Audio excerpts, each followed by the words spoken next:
दादी माँ और जादुई चक्की। बहुत समय पहले एक छोटे से गांव में दादी माँ रहती थीं। उनके पास एक पुरानी चक्की थी जिसे वह रोज चलाकर आटा पीसती थीं। गांव के बच्चे उनकी कहानियों को बहुत पसंद करते थे, क्योंकि उनकी हर कहानी में कोई न कोई जादू छुपा होता था। एक दिन जब दादी माँ अपनी चक्की चला रही थीं, तो अचानक उसमें से एक चमकदार रोशनी निकली। दादी चौंक गई और फिर एक नन्ही सी परी उस रोशनी में से प्रकट हुई। परी ने मुस्कुराकर कहा, दादी माँ, आपकी ये चक्की अब जादुई हो गई है। जो भी इसे सच्चे दिल से घुमाएगा उसे मनचाही चीज मिलेगी। दादी माँ को यकीन नहीं हुआ। उन्होंने चक्की घुमाई और मन ही मन सोचा, काश कुछ ताजी रोटियां मिल जातीं। और देखते ही देखते चक्की से गर्म गर्म रोटियां निकलने लगीं। ये खबर पूरे गांव में फैल गई। बच्चे, बूढ़े और जवान सब दादी माँ के पास आने लगे।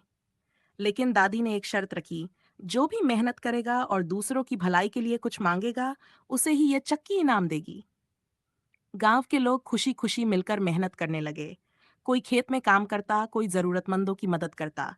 बदले में जब वे चक्की घुमाते तो उन्हें उनकी मेहनत का मीठा फल मिलता। लेकिन एक लालची व्यापारी ये देखकर जलने लगा। उसने सोचा, अगर ये चक्की मेरे पास हो तो मैं अमीर बन जाऊंगा। एक रात वह चुपके से दादी माँ की झोपड़ी में घुसा और चक्की चुरा ले गया। लेकिन उसे ये नहीं पता था कि चक्की को चलाने का सही तरीका क्या है। जैसे ही उसने चक्की घुमाई, उसने सोचा, सोने के सिक्के निकलें। पर चक्की से सिक्कों की जगह गरम गरम मिर्चें निकलने लगीं। वह चिल्लाने लगा, पर चक्की नहीं रुकी। जब तक गांव के लोग वहां पहुंचे, तब तक व्यापारी मिर्चों के ढेर में लिपट चुका था।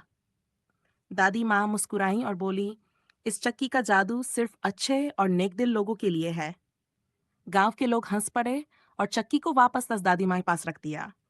उस दिन के बाद गांव में कोई भी भूखा नहीं सोता था। सब लोग मेहनत करते, मिलकर खुशियां बांटते, और जब जरूरत होती तब दादी माँ की जादुई चक्की उनकी मदद करती।